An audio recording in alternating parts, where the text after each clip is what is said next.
Welcome to the very first episode of Tim Talks, an exclusive podcast brought to you by ILS Center for Tech, Intellectual Property, and Media Law. We are a bunch of law students who are passionate about discussing all things tech, IP, and media. We always sat down and had these discussions, so we thought, why not have a podcast so that we broaden our discussion beyond classrooms and bring it to you guys. I'm your host, Devisha Todekar, a 5th BLLB student, and with me, I have two of my very good friends. Before they go ahead and introduce themselves, I would like to introduce the topic for today. What's new in the Data Protection Bill? We will be delving into all aspects of the Personal Data Protection Bill, or even before that, how the idea of privacy began.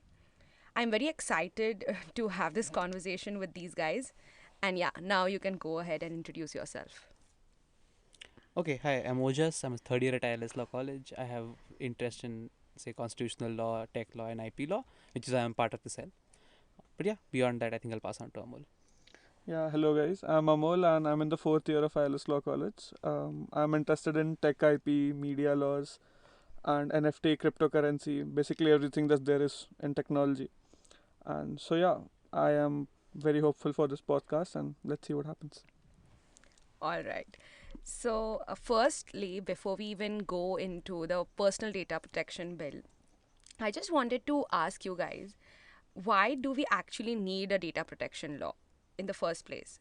So, how did the idea of privacy really originate? How it became important for man to protect his private life? So, anyone of you can go first. Right, I think that the idea of privacy has always sort of existed. The idea that people should have the right to know, to have certain things preserved and not known to the public. I think the need for regulation increased more like this goes a little bit far further back than you probably wanted, but basically as the industrial revolution happened, as houses got smaller, as basically we started living closer and closer together, and then eventually as the internet happened, I think that the line between the private and the public sort of started to blur it. So what is my private information, what is public information became sort of a blurry boundary. Because of that and because of how much data is now held on the internet, so like various companies on the internet hold all the information about you, right? Where you live, what kind of location you are at, where you are when you move, etc., etc. And all that is very sensitive data because, like, obviously, where I am, where I live, personal information is all important and needs to be protected because I can't have random people everywhere knowing about it. So, which is why I think there's a need for these protections and these laws to ensure that, like, my data doesn't get abused, I'm not victim of crimes, and so on and so forth. I mean, I I really get your point, but just a very everyday example which we see uh, is like when we were in the 12th standard, we used to get calls from random classes and test series, people to register for their tuitions, and I used to always wonder how come they have my number, and whenever I asked them that, oh, when did I give you my phone number to contact me, I was weirded out because they had literally had no answer.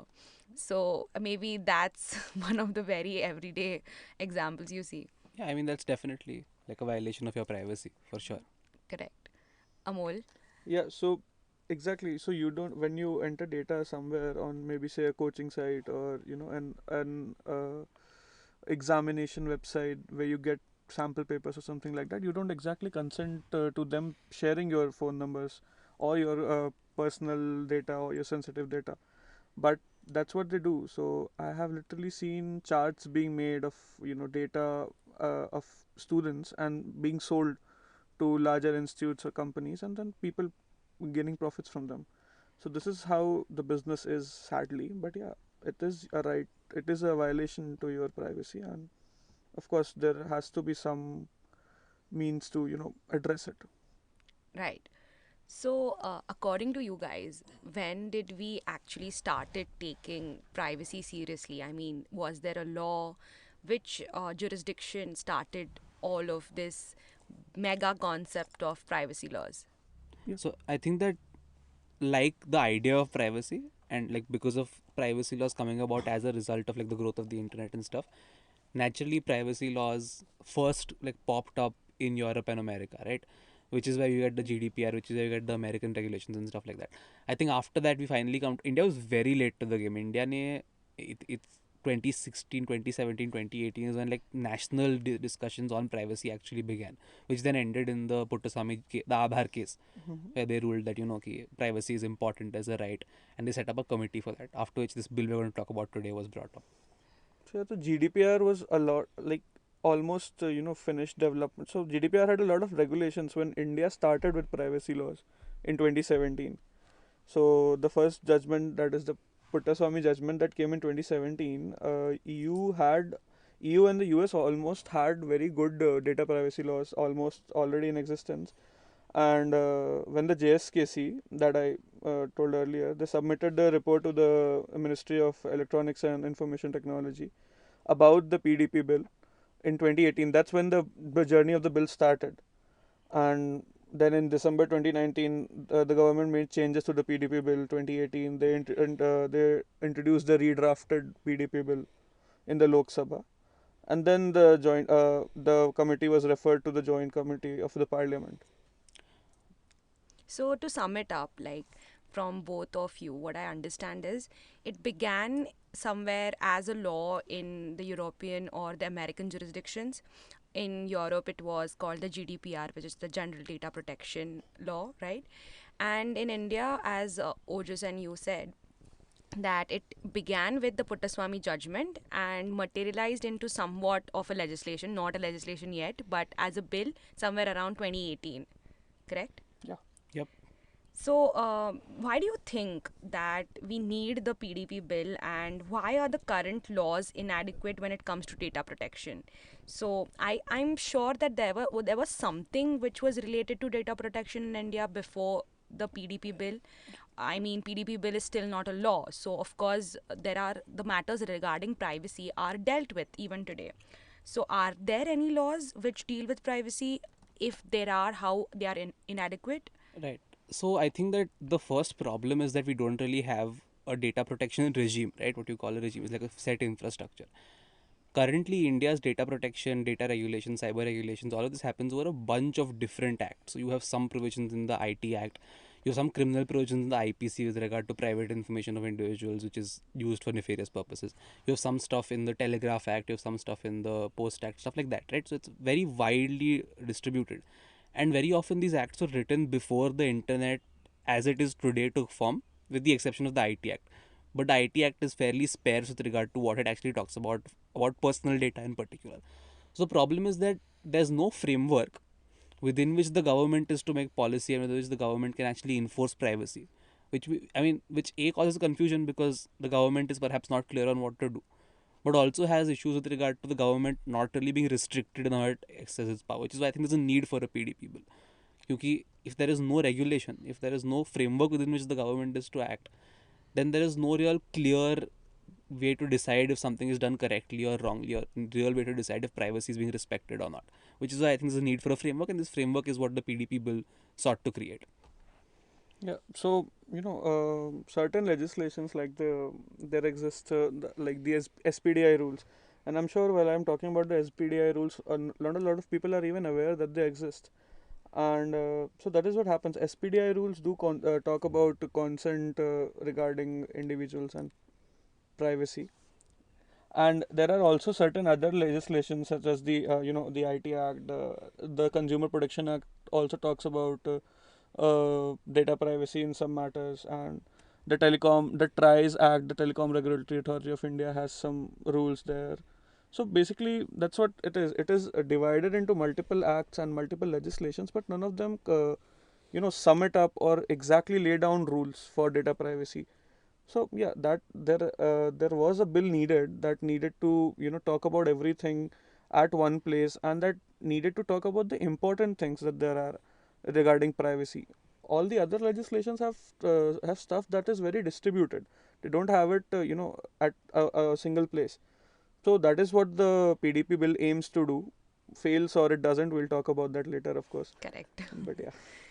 So, like from your answers, I understood like you mean the PDP bill aims to consolidate in a way all the existing provisions and, of course, introduce more to it.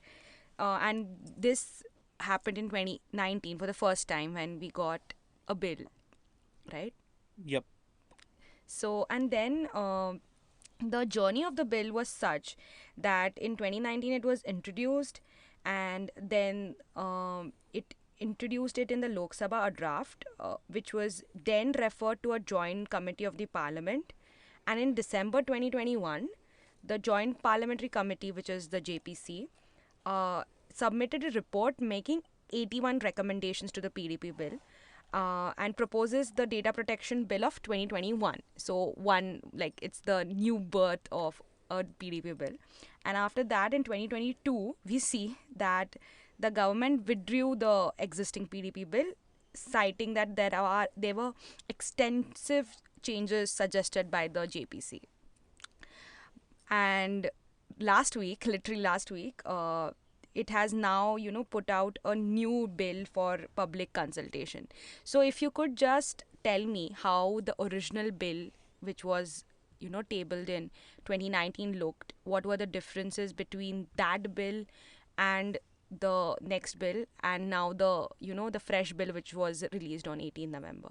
Yeah, I think just before that, one thing to note is that not only was it to consolidate the laws, like the point of video is not just to consolidate laws, but also all of these other laws talked about personal data protection in a sort of ancillary way, right? It was an outcome of them talking about certain specific things. So, like your IT Act is talking about specifically IT regulations. There's an outcome of that personal data protection. There's a need for a specific personal data protection bill which talks like exclusively about personal data protection as a primary interest, Right. which is as a push for this act. So, with regard to the PDP Bill 2019, I think Amol is better qualified to talk about the specific sort of contents of it. So, yeah, I'll just. Yeah. So, certain things I would like to talk about in the PDP bill. So, I actually had a session in the cell before about the PDP bill 2019. Well, of course, we put a lot of effort into it, but we didn't know that the new bill would come so soon. So, of course, I think the primary thing that both of us are, that is me and Ojas, are annoyed with, is deemed consent, which we have a whole rant to talk about, of course. So yeah, so the PDP bill, the earlier PDP bill, that was a 2019 draft. It had a non-consent based data processing. So basically, they assumed, sorry, not exactly assumed, but yeah, it was like you didn't actually provide consent to anything before. That was the general rule there. And there were some provisions of benefit services and issuance of licenses and permits, and it was under any law passed by the parliament or the state legislature. But what the PDP bill, now the DPDP bill, that is the data protection draft bill, of course, it recognizes deemed consent. So, it differentiates. The primary difference here is that we have gone from non-consent based data processing to deemed consent. Deemed consent means that the government already assumes that you have consented to your data being processed already, and which is annoying for all the cyber enthusiasts that there is, because you don't actually, when you open a website, you don't actually go with the flow ki nahi हमने अपने permission दे दिया है. No, that is not what the case is, right? You need a website to acknowledge कि yes, I do want this data to be shared with you. I want this data not to be shared with you. Certain other things like that. Yeah, I think just one. Okay, so the difference is that pehle you would need the processor would need specific permission from you to process your data. Yes. Whereas now the government has said that it's assumed that you have consented to your data being used. Right. So when you go onto a website, so if I open Facebook and I make an account, right, that is seen as explicit. Not even make an account. Even if I just open the website, or if I open the website to say Times of India, the government now says it's assumed that I agreed to them using my data. Now, if you compare that to an international regime, so if you've ever seen a European website, you know that when you open it, you have to it compulsorily forces you to accept or reject cookies, right? Correct. Which will now no longer be the case in India, because your data can be directly processed. So that element of consent is sort of gone, and if you actually think about the idea of privacy and how your data is being used, that's the fundamentally worst thing. If you can't consent to your private data being used, then what is the point of having a bill to protect it in the first place? So just delving deep into these two concepts of no consent and deemed consent, do you think the difference is that in no consent, we could at least say that no, I do not consent to this, even though you're taking my data? And in the newer regime where it's deemed consent, it's assumed that you have given the consent. Yeah. So I'll tell this. So there's an app called 1.1.1.1. It's a Cloudflare Warp app. It's basically a VPN app. So what it does is it directs your traffic through Singapore. Okay, Okay. the Singapore server. So what happens is when you open a website with the app on, it it recognizes that you are actually accessing from Singapore. So once you open Google, there appears a pop-up. Hmm. You can actually select what data you want to share with Google, and what cookies you want to store, and can they access your cookies, can they access your data. So this is what consent is like. This is what legislations in other countries are, other states are, that they require you to accept or decline certain things. कि नहीं, I can share this data, I don't want to share this data, I want you to access this data. But what deemed consent does is it doesn't show you that pop-up. It just said कि नहीं, हम करेंगे share. We have assumed that you're gonna share, Okay. which is pointless. I don't understand what this point is. And if even if you open any page or any website that talks about the criticisms of the current bill, the first point you will see is deemed consent, because everyone disagrees with this. So that is what this is. This should not be the case, right? Everyone has a right to their own choice of what data they want to share, which is not possible here. And the information which you are consenting or not consenting is going to private individuals or the government? Uh, so I think both. So in terms of the use of private data, I think the regulations with regard to how that is to be done have been weakened significantly. So where previously specific guidelines were in place for how grievance redressal is to be done, in the act itself, in the 2019 act, that act was not perfect, right? We still had issues with like how much power that act gave the central government. But if we compare that to now, if we read the section in the new act or the new proposed act that specifically talks about like grievance redressal, at this point, that section basically says that the government will appoint a body which will settle these disputes as the government directs, right? So it allows for the government to basically discretionarily make rules on how data is to be processed. Now the issue with that is basically the entire point of demanding a PDP bill or of demanding a data protection bill was that there should be a framework, right? A rigid framework that nobody can escape from.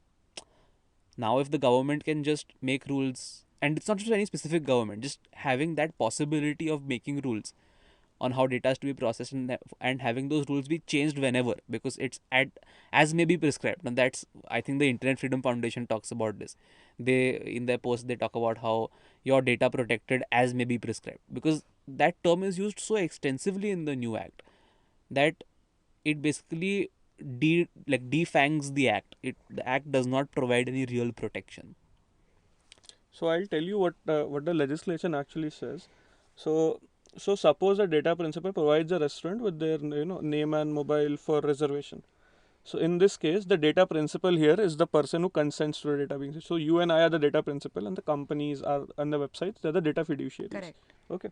So in this case, the data principal will so when they share the number with a particular restaurant or something, in this case, the data principal will be deemed to have consented data sharing and processing. Now, this is where the legislation. This is what the legislation says.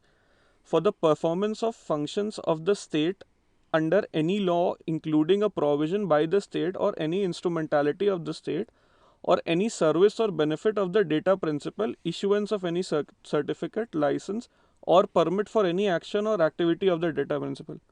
तो भाई सब तुम ही कर लो ना मतलब फिर. So basically, then you are consenting to your data being shared by the data fiduciary for any purpose they seem fit for you. I mean, the part of fiduciary is extinguishing here. Exactly. Yep. You needn't call it data fiduciary. Moreover, like any other recommendations which you would like to give to the 2022 draft bill, something new which is, which has been changed for the better or for the worse, which you would like to highlight? So I think there has been at least thoda sa improvement, we can say, like if you want to be really nice to them. In the 2022 bill, So right? I think one significant criticism of the 2019 Act was that it made data localization compulsory. Hmm. That is, the data of Indian nationals could not be processed outside of India. Correct. The new act has sort of loosened that regulation as well, where now data can be processed or transferred outside of India to some extent.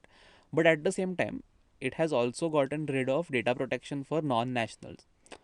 So this act doesn't protect the data of people who aren't Indian, even if they reside in India. Oh, okay. Huh.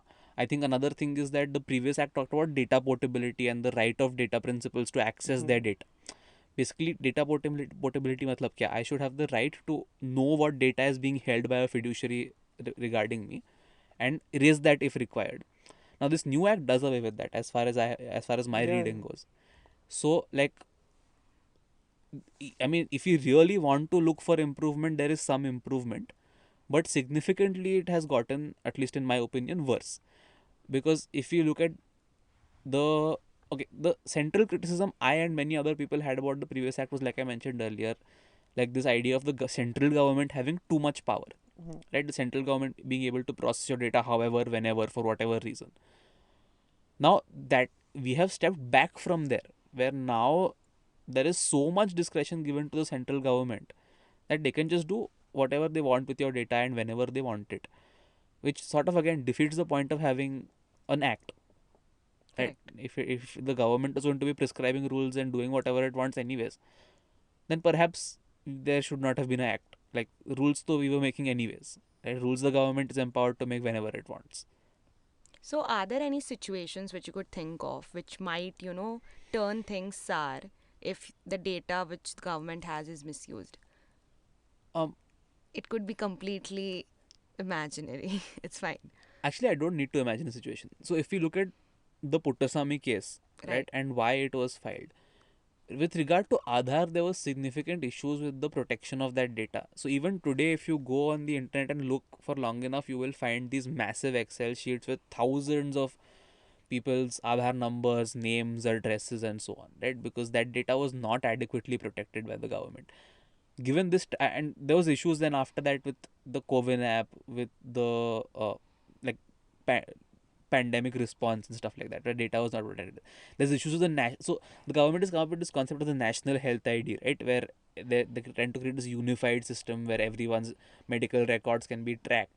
Now, if there is no regulation of how this data can be used, and specifically because health data is extremely sensitive data, right, regarding my health condition, regarding any diseases I'm suffering from, and that can be grounds for discrimination by even public employers. So I think this is stepping aside a little bit, but historically we have had a context of people being discriminated based on their disease status. So if you think about AIDS, HIV, if you think about leprosy, these are things that are tracked in your national health ID, right? This or any other thing with regard to your health, if the government has access to this data and can do whatever it wants with it, and there's no real significant protection on it, I think I could imagine a situation where this data gets misused very badly with regard to, say, public employment, or if it gets shared with an interest group, because we live in a democracy, lobbying is a genuine concern. So how is that data shared with other parties that the government has links to? Yeah. Now, just I mean, I'm just playing the devil's advocate here. What if the government, I mean, let's just imagine a situation like the pandemic again. So, health data of people was very necessary to take certain policy actions. What if your health condition has been recorded in the government records without, I mean, not disclosing your name? So you are anonymous, but you are this one person among 100 other people who is, say, having some health condition. What do you think? I mean, in that way, part of your data, of course, like your privacy is lost, but they don't know who is it. So anyone of you can go ahead and So, but honestly, do we think we have the system? We No. have the exactly. because it's crucial to know sometimes that how many people in a country are suffering from a certain disease, and rather from like going through surveys, because for a survey there is a particular, you know, sample people take and then they study, which might not be a very accurate way of studying certain problem in a country. If we have the national ID, and I mean, they know what every person in the country, it's just like the census basically, like we are going through, then the maybe the government can do certain action, you know. So yeah. Right. So I think again, two issues here. There's two major issues with this. One, there has to be an opt-in system, right? I need to be able to agree to my data being processed even by the government. And this is what the Supreme Court says in Puttaswamy as well, right? So for the provision of basic services for your ration and all, you can't make Aadhaar compulsory. At least if I remember correctly, right? Uh, that is because the Supreme Court upheld there that you need to be able to decide how your data is used. In this case, what happens is that your ability to decide how your data is used is contingent on the benevolence of the government in power at the time. And I think in any regard, in any system, it's bad to like rely on the good faith of a government, right? Because even if the current government is good, what is the guarantee the next one will be good or the one after that will be good? So there need to be strong protections in place, not just against governments but against private actors who may abuse your data as well. So like that protection needs to be there, which this act doesn't really provide. So like health data is important to be processed, but at the same time, if I don't want my health data to be talked about publicly, perhaps it should not be talked about publicly. Plus, abhi there's no guarantee that my data will be anonymized. Your Abhay ID is not anonymized; it's directly linked to your name. Correct. So, like, just moving forward, we have, you know, criticized the bill, said some good things. So according to you, what would be the ideal draft for a data protection bill in India?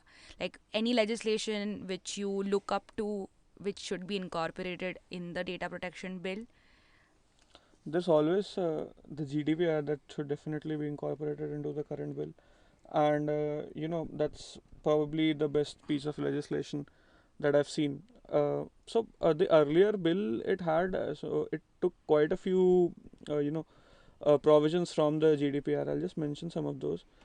So like the GDPR talked about consent. It said that the users must be able to opt in or out of the data processing based on their informed consent. The DP Bill 2021 said that a fair and transparent approach to data processing was took, and as well as privacy protection must be maintained on all times. Consent is the primary ground for processing data, and however, it mentioned that in certain cases data cannot be processed without consent. So this is one thing it was taken from the GDPR. Secondly, talking about the data fiduciaries, the GDPR said that any public authority, natural legal person, agency, body that determines the purpose and means of data processing can be a data fiduciary. And the 2021 bill said that the data fiduciaries are defined in the similar manner of it defined the data fiduciaries in the same manner as the GDPR did, but it also added that NGOs which process data are also considered as data fiduciaries, which had no mention in the GDPR. So at some point the bill was better. Our bill was better. Some point, I'm not saying many points. And so, but one more thing to add here about the central government control that Ojas was talking about. The current draft talks about. It says that the central government decides what a data fiduciary is. So वही बात हो ना कि सब फिर वही कर रहे, सेंट्रल गवर्नमेंट ही कर रही है. So what I think that certain exemptions shall be improved,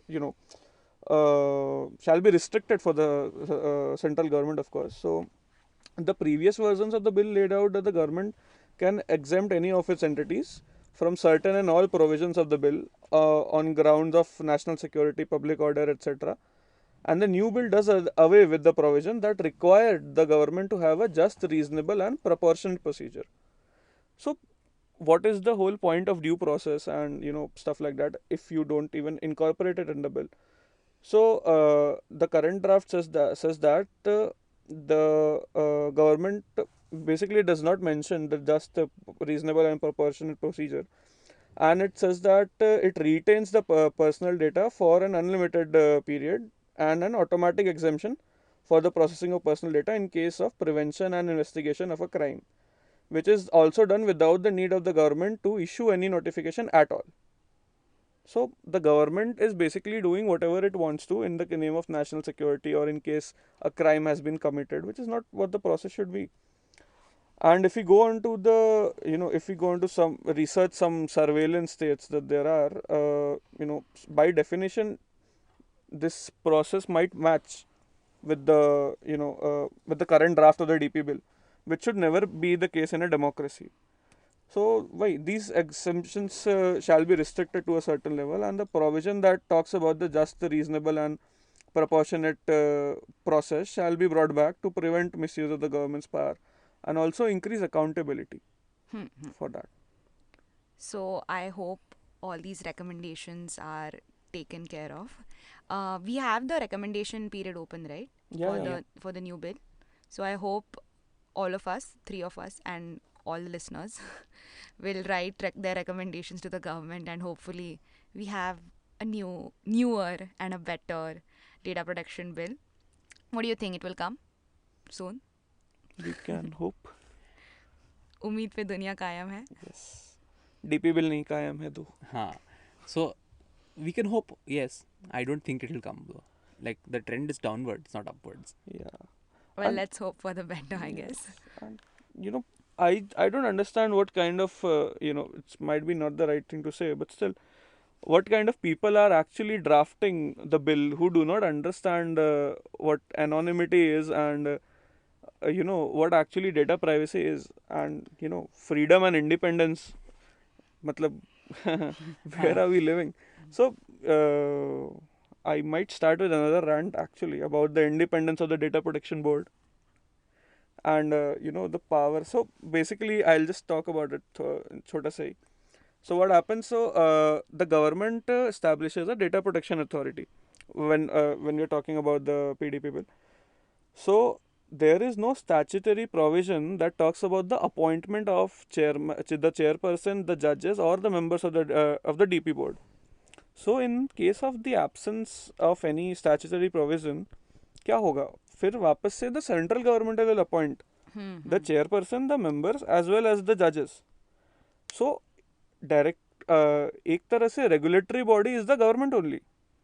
So फिर जब सारी powers आपके पास ही हैं, when you have you can do anything you want in case of national security, you can do anything you want in case a crime has been committed. और फिर उसको review करने के लिए जो जजेस होंगे उसको भी तुम ही अपॉइंट करोगे, तो फिर ठीक है, तुम ही चलाओ, फिर हम क्या कर रहे हैं? Why are we even voting and doing stuff like that? you run the country and you do stuff like that. Yeah, I think to put it a little bit more diplomatically, I think that at least our reading of this bill so far has indicated that it does not really come with the intention of protecting data rights. It comes with the intention of like having a law to sort of formalize the sort of abuse of personal data the government Exactly. has been doing. Because the major criticism of the government prior to the 2019 bill, the 2018 bill, prior to the Aadhaar judgment, was that because there is no framework, the government is just doing whatever it wants. Like it is acting without any regulation.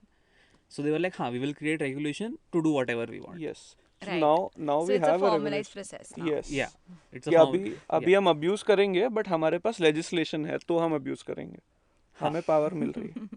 It's a legitimizing of what Correct. the Yes. actions which they were doing. All right, I enjoyed talking to both of you. Anything last comments you want to add before we wrap this up? Follow Center for Tech Happy Media on Instagram. Right. Promotional content. Okay. Yes. So, all right, wrapping up this podcast, I hope all of you had fun listening to this discussion. It got a little bit technical in between, but I hope you just followed what we were talking about. So we are the ILS Center for Tech IP Media Law. It's our very first episode. I hope we have more episodes and you come again and again to our page to listen to them. We are on Instagram as well as on LinkedIn, so please follow us. Thank you. I am signing off as your host, Devisha Tudekar, and with me I have... Ojas. Anamol. Correct. Bye-bye. Bye.